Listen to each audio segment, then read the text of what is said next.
চুমুকে। সুপ্রিয় দর্শক, আজকে আমাদের মাঝে উপস্থিত রয়েছেন এক্স চেয়ারম্যান এবং host president of FOBANA convention Duke Khan. শুভ সকাল, কেমন আছেন? আলহামদুলিল্লাহ, শুভ সকাল। আপনি কেমন আছেন? আমি বেশ ভালো আছি, আপনাকে অসংখ্য ধন্যবাদ।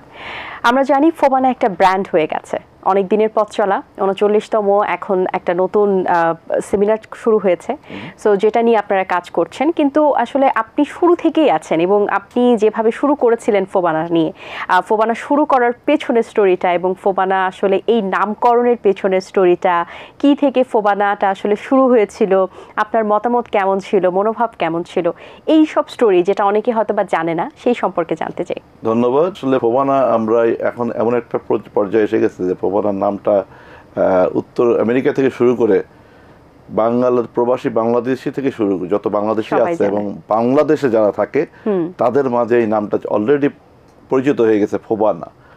বাট ফোবানাটা কোত্থেকে এসেছে এবং কীভাবে হয়েছে? ফোবানা বেসিক্যালি 1987 এটা যাত্রা শুরু করে কতিপয় প্রবাসী ফ্রেন্ড যারা বাংলাদেশে, যারা আমেরিকাতে ছিল, তারা চিন্তা করেছিল যে একটা মিলন মেলা, যে বাংলাদেশিদের যে আমরা যে প্রবাসে থাকি তাদের একটা মিলন মেলা হওয়া উচিত, যে প্রতি বছরে কোনো একটা স্টেটে কোনো একটা জায়গাতে যেন আমরা সবাই একসাথে হতে পারি এবং আনন্দ ফুর্তি করতে পারি, গান মানে স্পেশালি বাংলাদেশি কালচার, বাংলাদেশি কৃষ্টিকে যেন আমরা আমাদের নেক্সট জেনারেশনের কাছে পৌঁছায় রাখতে দিতে পারি, তারা যেন ভুলে না যায়, এই উদ্দেশ্যে ফোবানাটার তৈরি শুরু হয়।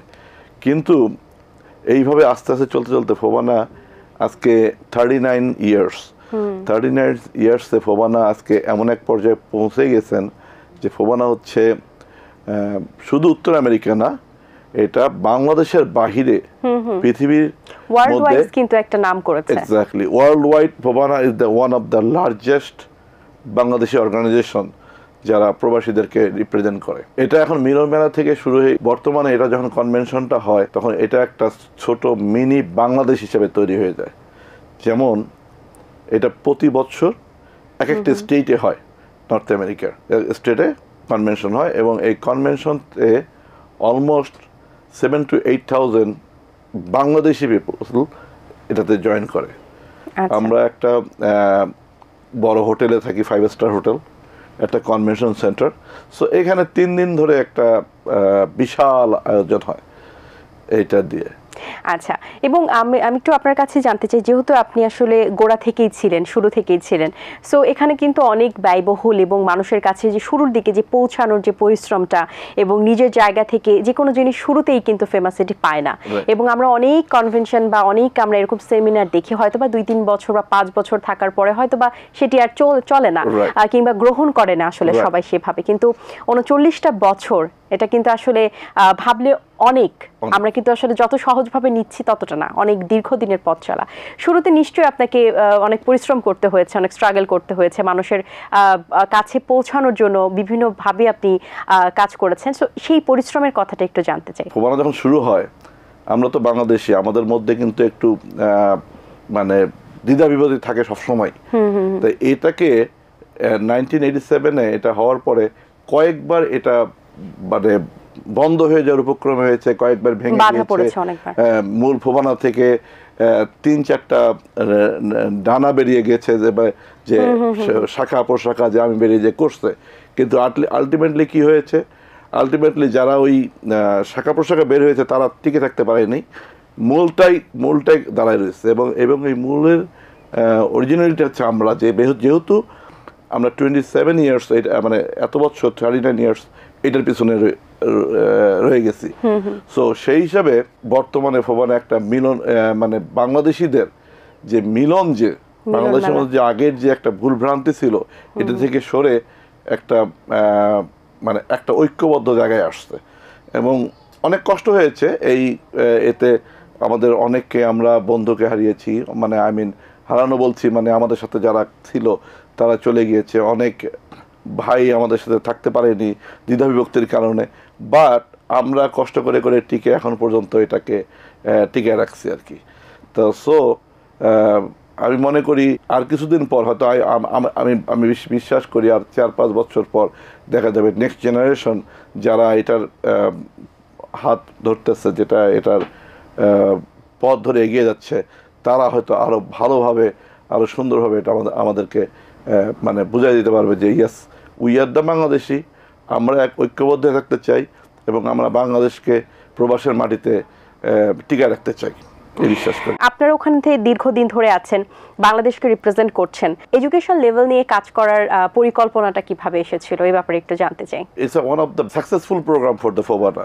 Very good question. এডুকেশনের ব্যাপারটা যেটা আসলো, আমরা 2015-এ আমরা এটা প্রথমে স্টার্ট করি যে আমরা ফোবানা থেকে খালি আমরা গান বাজনাই না করে আমরা ফোবানাকে কিভাবে আমাদের নেক্সট জেনারেশনকে হেল্প করতে পারি এটা নিয়ে চিন্তা ভাবনা আসে। বিকজ আমাদের মূল উদ্দেশ্য হচ্ছে আমাদের জেনারেশন জানে যেন ওরা আমাদের কালচার বা আমাদের কৃষ্টিকে ভুলে না যায়, এটা আমাদের টার্গেট।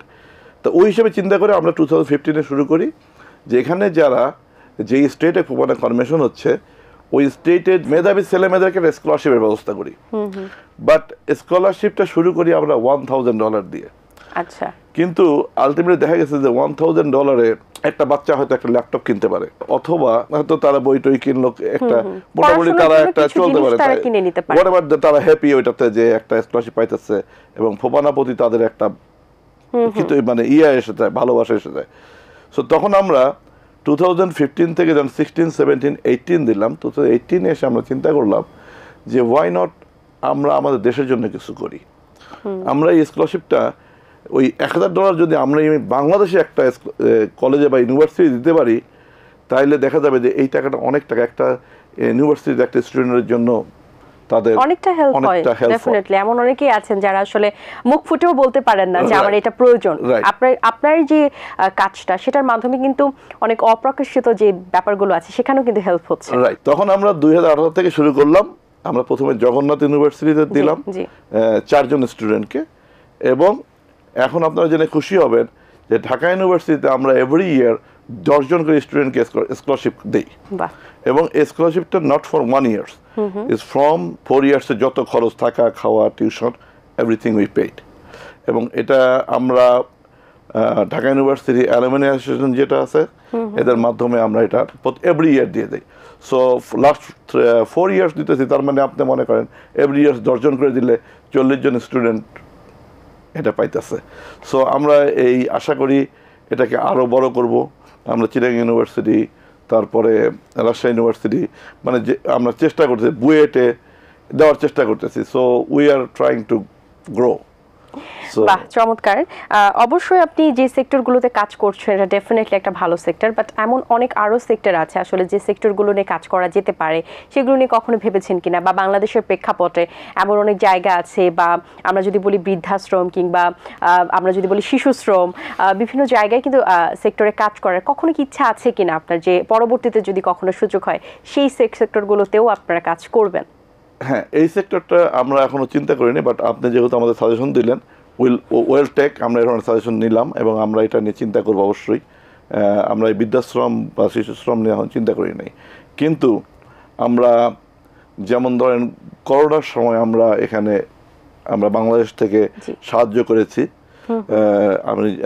আমার যেহেতু মনে আছে লালমনিরহাটের স্কাউটের চর নামে একটা চর আছে যেখানে 237 ফ্যামিলি থাকে, ওদেরকে আমরা করোনার সময় 1 মাস ওদের ফুড দিয়েছিলাম, ফুড এবং লোডিং 1 মাস আমরা সার্ভে করছিলাম করোনা। অলসো আমরা বিভিন্ন বন্যার সময় আমরা হেল্প করেছি বিভিন্ন স্টেটে। ফোবানার মাধ্যমে আসলে এখন বাংলাদেশে আমরা কিছু করতে চাই, বিকজ বাংলাদেশ থেকে আমাদের এখন চাওয়া পাওয়ার কিছু নাই। So whatever we can we want to give two them. হ্যাঁ, লাইক আমরা যেটা আমাদের এনআরবি যে একটা লিঙ্ক আছে, আমরা নন রেসিডেন্ট বাংলাদেশ, এই ব্যাপারে আমরা চিন্তা করতেছি আমরা একটা বিজনেস লঞ্চ করি। বিজনেসের একটা প্রোগ্রাম আছে ওখানে, যেটাতে বাংলাদেশের বিজনেসম্যানরা পৃথিবীর অন্যান্য দেশের বিজনেসম্যানরা একটা সম্পর্ক করতে পারে, একটা ব্রিজ তৈরি করি যাতে আমাদের এই বিজনেসটা তারা এখানে ইনভেস্ট করতে পারে বাংলাদেশে, বা বাংলাদেশ থেকে কেউ যদি পৃথিবীর অন্যান্য দেশে ইনভেস্ট করতে চায়, দুই দেশেরই কানেক্টিভিটি তৈরি করে দিই ফোবানার মাধ্যমে। উই ডু দ্যাট, এবং আমরা ট্রাই করতেছি আরও প্রসারভাবে আরও বড়োভাবে এটা করতে। এবার যেমন আমাদের কনভেনশন হচ্ছে আটলান্টাতে 39 কনভেনশন, যেখানে আমি থাকি, আটলান্টা জর্জিয়াতে। ওখানে কনভেনশন 39 কনভেনশন হচ্ছে, এবং ওই কনভেনশনে আমরা নতুন অনেকগুলো জিনিস অ্যাড করেছি। যেমন আমাদের সেমিনার আছে, রাইট, আমাদের কাব্য জলসা হয়, আমাদের বই মেলা হয়, আমাদের বিভিন্ন ইউনিভার্সিটি অ্যালুমিনাইদের সেমিনার হয়। তারপরে এবার আমরা চিন্তা করছি যেমন মেডিকেল ডাক্তারদের একটা, ওখানে যে মেডিকেল ডাক্তার আছে তাদের একটা সেমিনার করার জন্য, যে ডাক্তাররা এখন আসবে না, বাংলাদেশি অনেক মেডিকেল ডাক্তার আছে। তারপর ইয়ুথদের সেমিনার হয়, ওমেন এম্পাওয়ারমেন্ট এদের সেমিনার হয়। So there is lot of things is there. সো আমরা চাই যে সবাই আসুক, এখানে আরও লোক আসুক এবং তারা জানুক ফোবানা সম্বন্ধে। এবং 3 দিন তারা যে আমাদের সাথে থাকবে এবং 3 দিন যে ওখানে থাকবে, এটা খালি সেমিনার করে তারা হয়তো অনেকে খুশি হয় না। সেমিনার পরে একটা এন্টারটেনমেন্ট অবশ্যই দরকার। অবশ্যই। তা ওয়ান অফ দ্য, আমরা আবার বাংলাদেশ থেকে যে টপ যে শিল্পী আছে, এ ক্লাস বি ক্লাস থেকে হোয়াট এভার টপ শিল্পী, আমরা তাদেরকেও নিয়ে যাই, কালচারাল শো হয়। ইভেন ওদের সাথে আমাদের যে নর্থ আমেরিকার আমাদের অর্গানাইজেশন আছে ক্লোজ টু 100, আমাদের আই থিঙ্ক 88+ অর্গানাইজেশন, তাদের পার্টিসিপেশন বিভিন্ন স্টেট থেকে, যে মনে করেন ওখানে ইয়াংস্টার আছে যারা কালচারাল প্রোগ্রাম করতে চায়, বাইরে যাওয়ার সুযোগ হয় না গান গাওয়ার বা কিছু করার, তারা প্ল্যাটফর্ম, তারা ওখানে আসতে পারে, গান গাইতে পারে। 800-900 লোক ওখানে থাকতেছি 3 দিন। এদের মধ্যে একটা মানে ফ্যামিলি ফ্রেন্ডশিপ, মানে এটা না দেখলে বোঝা যাবে না যে এটা কত একটা আনন্দের জায়গা, বাঙালি একটা মেলা বলা প্রবাসীর মাটিতে। অসংখ্য ধন্যবাদ আপনাকে, খুব গুরুত্বপূর্ণ কথা বলেছেন, অনেক ভালো লেগেছে। আশা করছি দর্শকদের অনেক শুভকামনা রইল আপনার জন্য, ভালো থাকবেন সব সময়। ধন্যবাদ আপনাদের জন্য, থ্যাংক ইউ এটিএন বাংলা, ধন্যবাদ। দর্শক, আশা করছি আজকের আয়োজন আপনাদের ভালো লেগেছে। আজ এই পর্যন্তই, আপনাদের সঙ্গে দেখা হবে আগামীকাল সকাল ঠিক 7:30। সেই পর্যন্ত ভালো থাকুন, সুস্থ থাকুন এবং এটিএন বাংলার সাথেই থাকুন। আল্লাহ হাফেজ। দিন আসে দিন যায়, সময়টা চলে যায়, তবু আছি এই বেশ ভালো। জীবনটা রঙময়, যেভাবেই হওয়া চাই, নয় কবু সাদা কালো। এই আশাতে স্বপ্ন ভাসে, সুখ হাসে চোখে মুখে, চায়ের চুমুকে, চায়ের চুমুকে।